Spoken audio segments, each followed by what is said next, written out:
அன்பர்களே, ஆண்டவராகிய இயேசு கிறிஸ்துவின் நாமத்தில் உங்களுக்கு மனம் நிறைந்த வாழ்த்துக்களை தெரிவித்துக் கொண்டு சத்திய வசனம் திருமறை பாட நிகழ்ச்சிக்கு உங்களை அன்போடு அழைக்கிறோம். சத்திய வசனம், இது தேவனின் வசனம். நாம் சோர்ந்து போகையில் கரம் கொடுக்கும் நம் தேவனின் வசனம். இயேசு அவனை நோக்கி, இன்றைக்கு நீ என்னுடனே கூட பரதீசில் இருப்பாய் என்று மெய்யாகவே உனக்கு சொல்லுகிறேன் என்றார். இயேசு கிறிஸ்துவின் இனிய நாமத்தில் சத்தியவசனம் நேயர்களுக்கு என் அன்பின் வாழ்த்துக்கள். இந்த நாளிலும் நாம் சிலுவையை தியானித்து கொண்டிருக்கிறோம். இயேசு கிறிஸ்து சிலுவையில் அறையப்பட்ட பொழுது அந்த சிலுவை ஒவ்வொரு மனிதனையும் அழைக்கிற ஒரு அழைப்பை நாம் தியானித்தோம். ஒரு பாவியை நோக்கி மனம் திரும்பு, பரலோக ராஜ்யம் சமீபமாய் இருக்கிறது என்று பிரசங்கிக்க தொடங்கியவர் சிலுவையிலே அவர் பாவங்களை மன்னிக்கிறவராய் இருந்தார். அவருடைய ஊழியம் அது முற்று பெற்றதாக அதிலே காணப்பட்டது. பாவங்களை மன்னித்து, பிதாவே இவர்களுக்கு மன்னியும் என்று சொன்னார். அந்த இரட்சிப்பின் அழைப்பு, மனம் திரும்பி பாவ மன்னிப்பை பெற்றுக்கொள்ளுகிறதற்கான அழைப்பு அவரை சிலுவையில் அறைந்த, அவரை சூழ்ந்து நின்ற மக்களுக்கு மட்டுமல்ல, உங்களுக்கும் எனக்கும் உரியது. அந்த பாவ மன்னிப்பிற்கு அழைத்த தேவன் அவர் தனது 2ஆம் வாக்கியத்திலே பரலோகத்திற்கு ஒரு அழைப்பை கொடுக்கிறார். நம் ஒவ்வொருவரையும் தேவன் தம்மோடு இருக்கும்படி அவர் விரும்புகிறார். ஒருவராவது பாவம் செய்து அதை விட்டு விடாமல் நரகத்திற்கு போக வேண்டும் என்பது பிதாவின் சித்தமே அல்ல. எந்த ஒரு மனிதனும் அவன் பரலோகத்திற்கு வர வேண்டும், தன்னோடு இருக்க வேண்டும் என்பதுதான் தேவனுடைய வாஞ்சை. இன்றைக்கும் அவர் சிலுவையிலே சொன்ன 2ஆம் வசனத்தை இந்த அடிப்படையிலே நாம் தியானிக்கலாம். லூக்கா 23ஆம் அதிகாரம் 42-43 2 வசனங்களையும் இன்றைய தியான வசனங்களாக எடுத்துக்கொள்வோம். சிலுவையில் அறையப்பட்ட 2 கள்ளர்களில் ஒருவன் இயேசுவை நோக்கி, ஆண்டவரே, நீர் உம்முடைய ராஜ்யத்தில் வரும்பொழுது அடியேனை நினைத்தருளும் என்றான். இயேசு அவனை நோக்கி, இன்றைக்கு நீ என்னுடனே கூட பரதீசில் இருப்பாய் என்று மெய்யாகவே உனக்கு சொல்லுகிறேன் என்றார். பாருங்கள், இந்த வசனம் பரலோகத்திற்கு அல்லது பரதீசிற்கு ஒரு மனிதனை தேவன் அழைத்து செல்வதாக இருக்கிறது. சிலுவையில் அறையப்பட்டிருக்கிறார். இன்னும் சில மணி நேரங்களில் மரித்து விடுவார். ஆனாலும் அந்த நேரத்திலும், மனிதர்களின் துரோகம் அவரை வாட்டிக்கொண்டிருந்த நேரத்திலும், அவர் ஒரு மனிதனுக்கு பரதீசிற்கு போகும் வழியை அவர் அங்கே போதித்து அவனை ஒரு வாக்கு தத்தம் கொடுத்து, நீ இன்றைக்கு என்னுடனே கூட பரதீசில் இருப்பாய் என்று நிச்சயமாய் அவனுக்கு சொல்லி அவனுடைய மரண வேளையை ஒரு சமாதானமும் சந்தோஷமுமான வேளையாய் மாற்றின தேவன். கொஞ்சம் அந்த சூழ்நிலையை பாருங்கள். சுற்றி இருக்கிறவர்கள் அங்கே தூஷித்து கொண்டிருக்கிறார்கள். நீ கிறிஸ்துவானால் இறங்கி வா, அப்பொழுது நாங்கள் உன்னை விசுவாசிப்போம். இவன் தன்னை ராஜா என்றானே, இப்பொழுது இறங்கி வரட்டும். பாதையில் நடந்து போரும் தங்கள் தலைகளை துலுக்கி 3 நாளைக்குள்ளே ஆலயத்தை இடித்து கட்டுகிறவனே, உன்னை நீயே விடுவித்துக்கொள் என்று சொன்னார்கள். ஆசாரியர்களும் மற்றவர்களும் தன்னை தேவகுமாரன் என்று சொன்னானே, அவர் இவன் மேல் பிரியமாயிருந்தால் இப்பொழுது விடுவிக்கட்டும், நாம் நம்புவோம் என்று அங்கே தூஷிக்கிறார்கள். அவருக்கு அந்த நேரத்திலே ஆதரவாக ஒருவரும் இல்லை. அவருடைய சீஷர்கள் அத்தனை பேரும் ஓடிவிட்டார்கள். அவர் அங்கே இருக்கும் பொழுது அவருடைய 2 பக்கங்களிலும் 2 கள்வர்கள் இருக்கிறார்கள். அவர்கள் முதலில் தேவனை தூஷித்துக் கொண்டிருந்தார்கள். ஆனால் ஏதோ ஒன்று நிகழ்ந்தது. அந்த நிகழ்விற்கு பின்னதாக ஒரு கள்ளன் மனம் திரும்பினான். அது என்ன நிகழ்வு? ஆண்டவர், பிதாவே, இவர்களுக்கு மன்னியும், தாங்கள் செய்கிறது இன்னதென்று அறியாதிருக்கிறார்களே என்று மன்னித்தார். அந்த மன்னிப்பின் சத்தம் இந்த ஒரு கள்ளனை தொட்டது. என்னையும் மன்னிப்பாரா?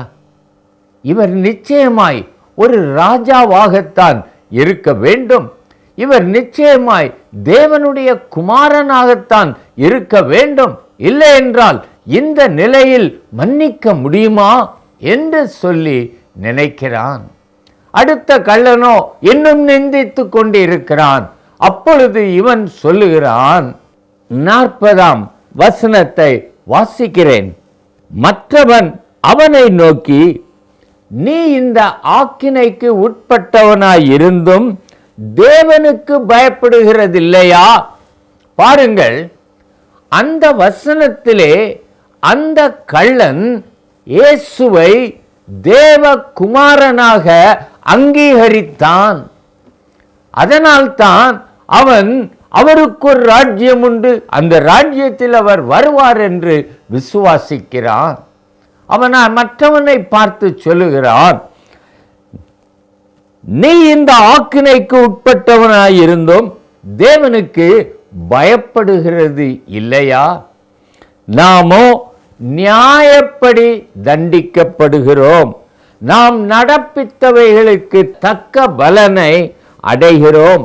இவரோ தகாததொன்றையும் நடப்பிக்கவில்லையே என்று அவனை கடிந்து கொண்டான். பாருங்கள், ஆண்டவர் பேசிய ஒரு வசனம், மன்னிப்பு உடனடியாக ஒருவனுக்கு பலன் தந்தது. மற்றவன் தூஷிக்கிறான். இவன் அவனிடத்தில் ஒரு காரியத்தை சொல்கிறான், நீ தேவனுக்கு பயப்படுகிறது இல்லையா? நாம் நியாயப்படி தண்டிக்கப்படுகிறோம். இவரோ தகாததொன்றும் நடப்பிக்கவில்லையே. எத்தனை அருமையான ஒரு சாட்சி! அவன் சொல்லிவிட்டு நிப்பாட்டவில்லை, அதோடு நிறுத்தி கொள்ளவில்லை. அவன் மறுபடியும் ஒரு காரியத்தை செய்கிறான். பாருங்கள், அந்த 42ஆம் வசனம். அந்த கள்ளன் செய்வதென்ன? இயேசுவை நோக்கி. அந்த கள்ளனுக்கு வேறு ஒன்றும் செய்ய முடியாது, தன் தலையை மட்டும்தான் திருப்ப முடியும். ஆகவே அவன் இயேசுவை நோக்கி. பாருங்கள், அந்த தருணத்திலும் அவன் தேவனை நோக்கி பார்க்கிறான். அவன் மத்தியில் இருந்த சிலுவையிலே தொங்கினவரை குற்றவாளியாக, அக்கிரமக்காரனாக பார்க்காமல் தேவனாக பார்த்ததினால் அவரை பார்க்கும் பொழுது தேவனை பார்ப்பது போல் அவன் நினைக்கிறான். அவனுடைய விசுவாசம் எத்தனை பெரியது! அவன் ஒன்று சொல்லுகிறான், அவரை, இயேசுவை நோக்கி. அடுத்த வசனத்தை பாருங்கள், இயேசு அவனை நோக்கி. நான் என்றைக்கு இயேசுவை நோக்கி பார்க்கிறேனோ அன்றைக்கு அவர் என்னையும் நோக்கி பார்க்கிறார். சிலுவையின் ஆறுதலும் அழைப்பும் இதுதான். பரலோகத்தில் இருக்கும்படி நான் என்ன செய்ய வேண்டும் என்றால், இயேசுவை நோக்கி பார், என்னை நோக்கி பாருங்கள் என்று சொன்னாரே. இந்த கள்ளன் அவரை நோக்கி பார்க்கிறான், இயேசுவும் அவனை நோக்கி பார்க்கிறார். அவன் அவரை நோக்கி பார்த்து ஒரு ஜெபம் செய்கிறான். ஆண்டவரே, பாருங்கள், சுற்றி இருக்கிறவர்கள் நீ தேவனுடைய குமாரனா, நீ ராஜாவா, நீ உன்னையே ரட்சித்துக்கொள், மற்றவர்களை ரட்சித்தான் தன்னைத்தான் ரட்சித்துக் கொள்ள பலன் இல்லை என்று சொல்லி தூஷிக்கிற இந்த வேளையில் ஒரே ஒரு சத்தம், இயேசுவை ஆண்டவரே என்று சொல்லி மகிமைப்படுத்துகிற ஒரு சத்தம். சகோதரனே, நீ தேவனை மகிமைப்படுத்து. யார் எவ்வளவு தூஷித்தாலும் நீ அவரை விட்டு விடாதே. அவர் தேவன்தான். அவரை நீ மகிமைப்படுத்து. ஆண்டவரே என்று சொல்லி அவரை கூப்பிடு. இந்த கள்ளன் அவன் பரதீசிற்கு பாத்திரனாவதற்கு அவன் செய்த காரியம், இயேசுவை நோக்கி பார்த்தான், இயேசுவின் இடத்திலே ஜெபித்தான். முதலாவது மனம் திரும்பினான், நான் பாவம் செய்து தண்டிக்கப்படுகிறேன். இரண்டாவது அவரை தேவனாக பார்த்தான், அவரை நோக்கி பார்த்தான், அவரிடத்தில் ஜெபித்தான். இத்தனை காரியங்களும் நம் வாழ்க்கையில் காணப்படும் என்றால், இயேசு நம்மையும் நோக்கி என்னுடனே கூட பரதீசிற்கு வா என்று சொல்வது அதிக நிச்சயமான ஒரு காரியம். அவன் என்ன ஜெபம் செய்கிறான்? ஆண்டவரே, நீர் உம்முடைய ராஜ்யத்தில் வரும்பொழுது அடியேனை நினைத்தருளும். Remember me lord. எத்தனை அருமையான ஜெபம். அவன் தன் குடும்பத்தை பார்த்து கொள்வதற்காக, என் குடும்பத்தை நீர் வாழ வைத்தருளும், நான் மரிக்கிறேன் என்று கேட்கவில்லை. தேவனிடத்தில் எதை கேட்க வேண்டும் என்று அந்த கள்ளனுக்கு தெரிந்திருந்தது. இந்த மரணம், இந்த வாழ்க்கை இன்றோடு முடியப் போகிறது. இதற்கு பின்னால் உள்ள வாழ்க்கைக்கு நான் இப்பொழுது ஒரு நன்மையை தேடிக்கொள்வேன் என்று அவன் புத்தியாய் தேவனிடத்தில் உம்முடைய ராஜ்யத்தில் வரும்பொழுது அடியேனை நினைத்தருளும் என்று கேட்கிறான். சகோதரனே, சகோதரியே, உங்களுக்கு இந்த நோக்கம் உண்டா? இந்த உலகத்தின் மேன்மைகளுக்காக தேவனிடத்தில் ஜெபித்துக் கொண்டே இருக்கிறீர்களோ? மாற்றுங்கள். கல்வாரி சிலுவையிலே ஒரு கள்ளனுக்கு பரதீசை கொடுத்தார் என்று நாம் லேசாக நினைக்கிறோம். ஆனால் அவனுக்குள் இருந்த உணர்வுகள், ஏற்பட்ட மாற்றங்கள், இவை அனைத்தும் நமக்குள் இருக்கிறதா? அவன் முதலாவது மற்றவர்கள் தூஷித்தாலும் அவன் தூஷிக்கவில்லை. அவன் இவரை தேவனாக கண்டான். அவரை நோக்கி பார்த்தான், அவரிடத்தில் ஜெபித்தான். என்ன ஜெபித்தான்? அவன் மரணத்திற்கு பின்னுள்ள ஒரு வாழ்க்கைக்காக ஜெபித்தான். நாம் இம்மைக்காக மாத்திரம் தேவன் பேரில் பற்றுதல் உள்ளவர்களாய் இருப்போம் என்றால் சகல மனிதரிலும் பரிதபிக்கப்படத்தக்கவர்களாய் இருப்போம் அல்லவா? அந்த கள்ளன் தன்னை விட்டு எடுபடாத பங்கை தெரிந்து கொண்டான். என்றைக்கும் சிலுவையை தியானிக்கிற சகோதரனே, என்றைக்கும் நீங்கள் இயேசுவை தேவனாக ஏற்றுக்கொண்டு உங்கள் பாவங்களை நினைத்து மனம் திரும்பி இயேசுவை நோக்கி ஜெபம் பண்ணி பரதீசிற்கு பாக்கியவான்களாய் மாறுங்கள்.